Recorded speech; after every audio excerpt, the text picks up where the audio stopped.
नाज़रीन, अवामी न्यूज़ में खबरन जो सिलसिलो जारी है। इन वक्त असीं तव्हांखे फैज़गंज खां ख़बर ॾींदा हलूं त फैज़गंज जे शहर पक्का चांग में human rights protection forum general secretary Anisa Baloch human rights protection forum जे ऑफिस में 28 गरीब बेपोच ॿारनि में स्कूली बैग, यूनिफॉर्म, बैग्स ऐं स्टेशनरी विराए ॿारनि में तइलीमी शऊर भरपा कयो। इन अवामी न्यूज़ खे ॿुधायो त असां 1000 खां वधीक ॿारनि में यूनिफॉर्म, बुक, स्कूली बैग विराए चुका आहियूं। अहिड़ो इज़हार हिन गरीब ॿारनि बुक, यूनिफॉर्म, स्कूल बैग विराईंदे कयो। निहायती शुक्रगुज़ार आहियूं अवामी न्यूज़ वारनि जा जिन असांखे कवरेज ॾिनी, शुक्रिया। अॼु असां हिते फैज़गंज में ह्यूमन राइट्स प्रोटेक्शन फोरम जी ऑफिस में मौजूदु आहियूं। असां सां गॾु ही नंढड़ा ॿारड़ा आहिनि, गरीब जेके मुस्तहिक़ ॿारड़ा आहिनि।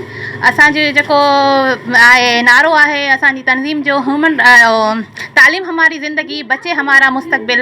असां इन उनवान खे, इन नारे खे खणी अॻिते निकिता आहियूं। उन जे हवाले सां असां खोड़ सारा सेमिनार प्रोग्राम बि कराइनि तालीम जे हवाले सां। ही अॼु 28 ॿारड़ा असां सां गॾु मौजूदु आहिनि। इन्हनि जा जेके फार्म्स हुया, कुझु रहिजी विया ॿारड़ा जिन्हनि खे ड्रेसूं ऐं बैग्स ऐं स्टेशनरी न ॾेई सघिया हुयासीं। सो उन्हनि ॿारनि असांखे गुज़ारिश कई त असांजो रहियल आहिनि, असांखे उहे ॾियारे वञनि। असां बि ग़रीब आहियूं, असांजो हक़ आहे।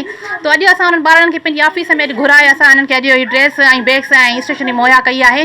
ऐं निहायती शुक्रगुज़ार आहियां मरकज़ी चेयरमैन जनाब महबूब चांग जा, जिन जी अनथक महिनत ऐं ॾींहं राति जी महिनत सां असांजी HRPF अॻिते हली रही आहे ऐं दुनिया जी वाहिद तंज़ीम आहे। Dress, books, and school bag. I am Ishrat. I am in class 5. Bag, dress, books. HRPF Zindabad. My name is Ariba. HRPF जा निहायत शुक्रगुज़ार आहियूं।